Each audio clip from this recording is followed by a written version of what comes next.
Humanity may be closer to building a city on another world than at any point in history. Far beyond Earth, beyond the protective shield of the atmosphere, beyond the region where human beings have lived continuously aboard orbiting space stations for decades, an entirely new kind of settlement may soon begin taking shape on the surface of the Moon. Not a temporary landing site, not a brief scientific outpost, but a permanent human city built in one of the most hostile environments ever encountered by our species. And at the center of that possibility stands SpaceX, a company attempting to build the largest and most powerful spacecraft ever created. Starship.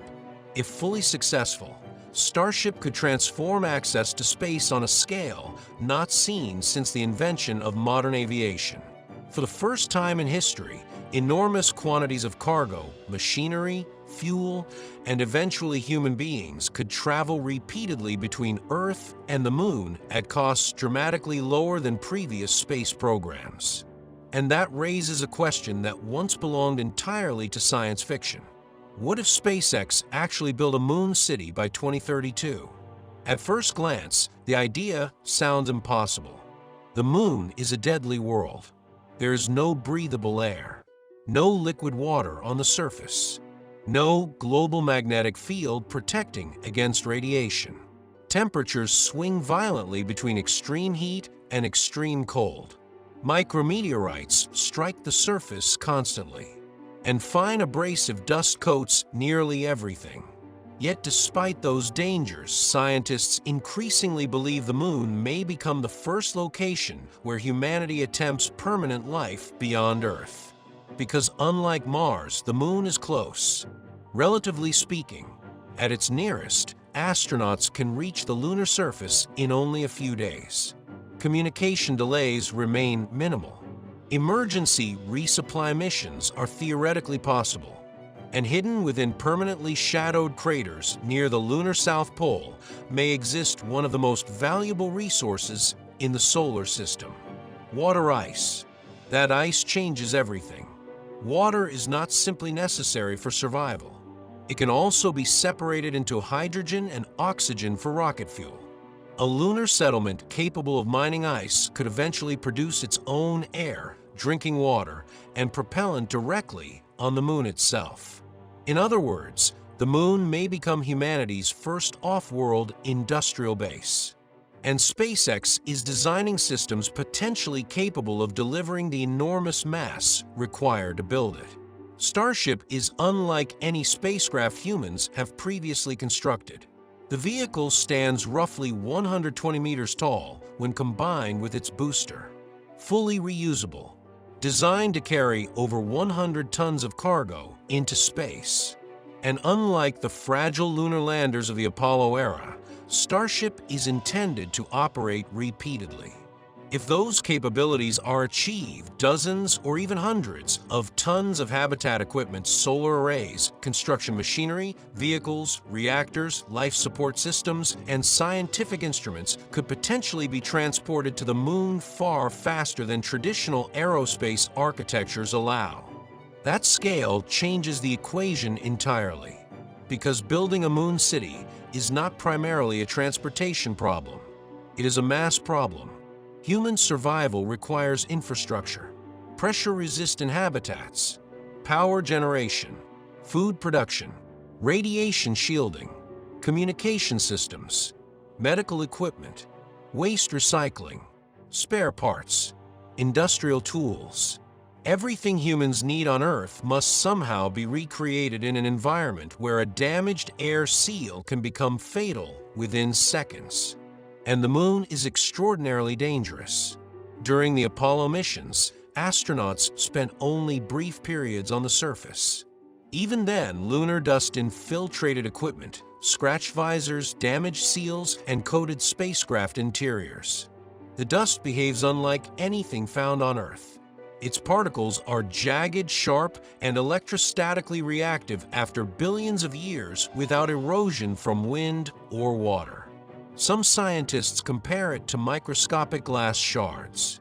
Long-term exposure inside habitats could threaten both machinery and human health. A permanent settlement would need entirely new systems simply to manage contamination. Then there is radiation. On Earth, life survives beneath the protection of the atmosphere and magnetic field. The Moon possesses neither.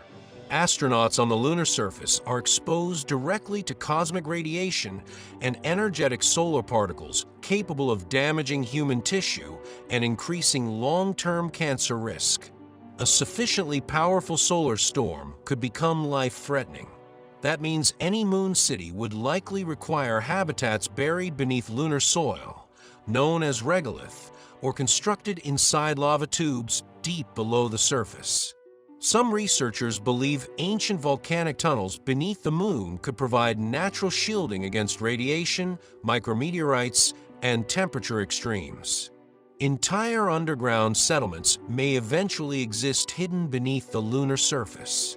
And perhaps the greatest challenge would not be engineering, but biology.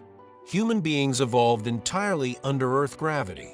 The Moon's gravity is only 1/6 as strong. Scientists still do not know how long-term lunar gravity affects muscles, bones, circulation, immune function, reproduction, neurological health, or childhood development across years or decades. A moon city by 2032 would effectively become a massive human experiment, the first attempt in history to determine whether civilization itself can survive permanently away from Earth. And the psychological challenges may become just as serious. Isolation, confinement, distance from Earth, artificial environments, limited privacy, communication dependency. Every resident of a lunar settlement would understand that outside the walls exists immediate death. A failed oxygen system, a damaged suit, a depressurization event. Any major malfunction could rapidly become catastrophic. And yet, despite those dangers, momentum toward lunar settlement is accelerating.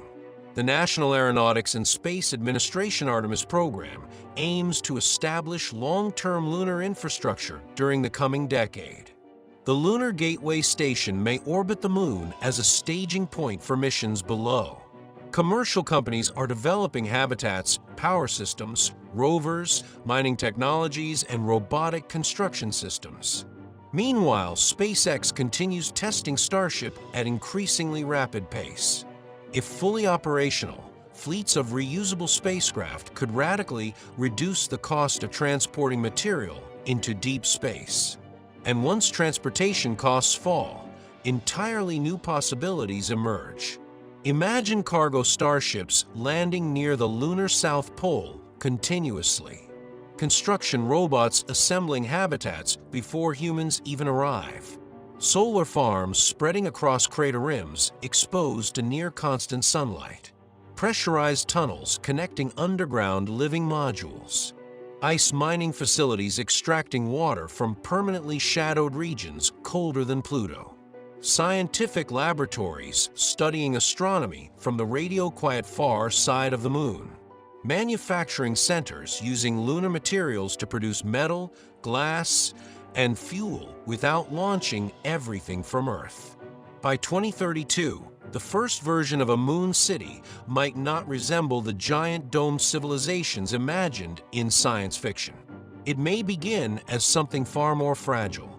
A cluster of interconnected habitats housing perhaps dozens of people. Scientists, engineers, technicians, construction crews.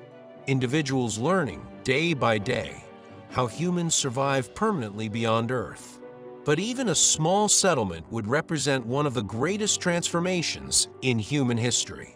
Because for the first time, civilization would no longer exist entirely on one world. And once that threshold is crossed, the consequences become enormous. A self-sustaining lunar city could become a staging ground for missions deeper into the solar system.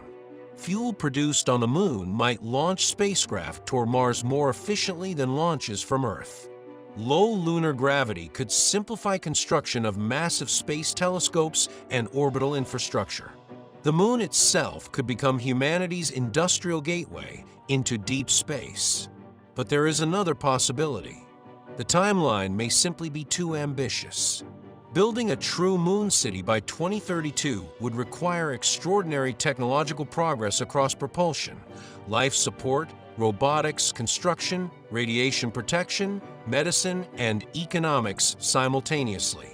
Starship itself still faces enormous engineering challenges. Reliable refueling in orbit has never been demonstrated at the required scale.